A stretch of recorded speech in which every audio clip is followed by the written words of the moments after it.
মৰমৰ ছাত্ৰ ছাত্ৰীসকল, আজি তোমালোকৰ বাবে অইন এটা ভিডিঅ' লৈ আহিছোঁ ছেকেণ্ড ইয়াৰৰ যিটো হাফ ইয়াৰলিৰ কুৱেশ্যন পেপাৰ হয় 2023 যিটো হাফ ইয়াৰলি কুৱেশ্যন পেপাৰ, সেই কুৱেশ্যন পেপাৰটো তোমালোকৰ আগত মই সলিউশ্যন কৰিম। সলিউশ্যন মানে তোমালোকক আজি এই কুৱেশ্যন পেপাৰটো দেখুৱাই দিম। নেক্সট ভিডিঅ'ত ইয়াৰ সলিউশ্যন দিয়া হ'ব। ইয়াৰ সকলোবোৰ এনচাৰে তোমালোকৰ ইয়াৰ সকলোবোৰ কুৱেশ্যনৰ তোমালোকৰ এনচাৰ দিয়া হ'ব নেক্সট ভিডিঅ'ত। আজি বাছ তোমালোকে কুৱেশ্যনটো চাই যোৱা, কুৱেশ্যনবোৰ কি আছে চোৱা। আপেল এটাৰ খাদ্য শৃংখলৰ নাম লিখা। নাম কি? এইটো তোমালোকৰ এনচাৰটো মই কৈ দিছোঁ, থেলাছ। এইটো কি হ'ব? থেলাছ। সংযোগ ৰক্ষাকাৰী জীৱাশ্মৰ এটা উদাহৰণ দিয়া। ত্ৰিসংলয়ন কি? মিলাৰৰ পৰীক্ষাত মানে ব্যৱহাৰ কৰা তাৰ সামগ্ৰীবোৰৰ কি আছিল? মিলাৰে যে পৰীক্ষা কৰিছিল, সেই পৰীক্ষা কৰোঁতে তেওঁ কি সামগ্ৰী ব্যৱহাৰ কৰিছিল তাৰে নাম লিখবা দিছে। TI প্লাজমিড কি? আণৱিক কেঁচি কি? তাৰপিছত EcoR1 শব্দটোৱে কি বুজায়? ইয়াৰ এনচাৰ মই দিম তোমালোকক। ঠিক আছে। অনিষেধক ফল কি? অনিষেধক তোমালোকক মই কৈছিলোঁ ইংৰাজীত চাই থবলৈ পাৰ্থেনোকাৰ্পিক। পাৰ্থেনোকাৰ্পিক কি? ইয়াৰ সুবিধা লিখা। বিটি কপাহ কি? গেছ কি? GEAC।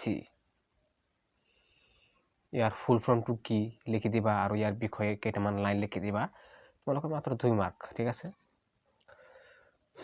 বায়'ৰিয়েক্টৰ একদম ইজি, বটানী হয় এইটো। ফাৰ্ষ্ট সেই তোমালোকে চোৱা, এইটো বটানী হয়।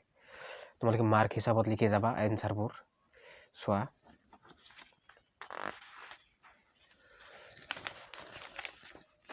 নেক্সট চোৱা কি আছে।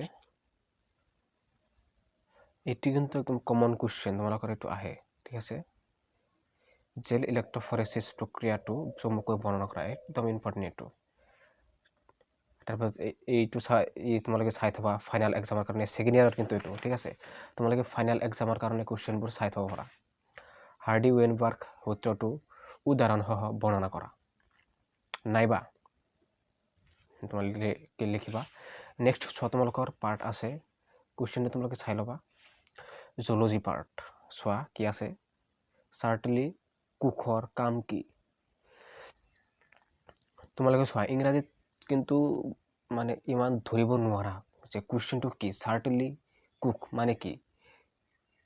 অসমীয়াত কিন্তু ধৰিব নোৱাৰা যে চাৰ্টলি কোষ কি বা আছিল। কিন্তু তোমালোকে যদি ইংৰাজীত পঢ়িছা তেনেহ'লে তোমালোকে ধৰিব পাৰিবা। ঠিক আছে। তোমালোকে ইংৰাজীত চাই থবা চাৰ্টেলি, ইয়াৰ ইংৰাজীটো চাই থবা। এই বিৰক্ত দলৰ জিনীয় ৰূপ উল্লেখ কৰা। প্ৰাণী সংকৰণ কি? চাই থবা। নেক্সট চোৱা 2 নম্বৰটো কি আছে। এইটো 2 মাৰ্ক আছে, যিকোনো 5টা। 1, 2, 3, 4, 5, 6টা আছে, যিকোনো 5টা লিখব লাগে। চোৱা, হিমোফিলিয়াৰ বাবে থকা জিন পিতৃয়ে কেতিয়াও পুত্ৰ সন্তানলৈ বহন নকৰে কিয়? লিখি দিবা। তলত দিয়া যিকোনো 3টা প্ৰশ্নৰ উত্তৰ দিয়া। 3 মাৰ্ক আছে, সেই এটাত 3 মাৰ্ক আছে, 3টাত 9 মাৰ্ক থাকিব তোমালোকৰ। ঠিক আছে। 4 নম্বৰটো চোৱা তোমালোকে।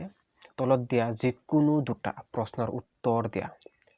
বিভিন্ন ক্ৰমজমীয় বিসংগতিবোৰ বৰ্ণনা কৰা। এই ক্ৰমজমীয় বিসংগতি ক'লে এইটো এনচাৰ তোমালোকক দিয়া আছে জুলজি। ঠিক আছে। তোমালোকে থাম্বনেইলটো চাই গম পাবা জুলজি বুলি লিখা আছে। 2023 যিটো কুৱেশ্যন পেপাৰ আছিল সেই তাত দিয়া আছে। এই বিভিন্ন ক্ৰমজমীয় বিসংগতিবোৰ মানে তোমালোকে ইয়াত কি লিখিবা? ডাউন চিনড্ৰম, টাৰ্নাৰ চিনড্ৰম, এইবোৰৰ তোমালোকে মানে ডিফিনেশ্যন দি তোমালোকে লিখিব পাৰা। এই একেই এইবিলাক কি? ডাউন চিনড্ৰম, টাৰ্নাৰ চিনড্ৰম, ক্লিয়াৰফিল্টাৰ, এইবিলাক কি? ক্ৰমজমীয় বিসংগতি হয়। তোমালোকে লিখি দিবা। DNA হ'ল জিনীয় পদাৰ্থ। তোমালোকক মানে আৰু এটা ভিডিঅ'ত মই ইয়াৰ এনচাৰটো মই দি দিছোঁ। DNA জেনেটিক মেটেৰিয়েল, ইয়াক এক্সপ্লেইন কৰিব লাগে। ঠিক আছে। এইটো মই দি দিছোঁ, আকৌ দিম তোমালোকক নেক্সট ভিডিঅ'ত। তোমালোকে চাই ল'বা। DNA হ'ল জিনীয় পদাৰ্থ পৰীক্ষাৰ দ্বাৰা প্ৰমাণ কৰা। ইয়াতে কিন্তু তোমালোকৰ 5 মাৰ্ক থাকিব। ঠিক আছে। মিছ নকৰিবা। অনুবাদকৰণ প্ৰক্ৰিয়া চিত্ৰসহ বৰ্ণনা কৰা। অনুবাদকৰণ চাবা, আৰু ভিডিঅ'টো যদি ভাল লাগে তেনেহ'লে তোমালোকে ছাবস্ক্ৰাইব কৰি থ'ব পাৰা নেক্সট ভিডিঅ'লৈ। So' thank you, thanks for ৱাটছিং, থেংক ইউ।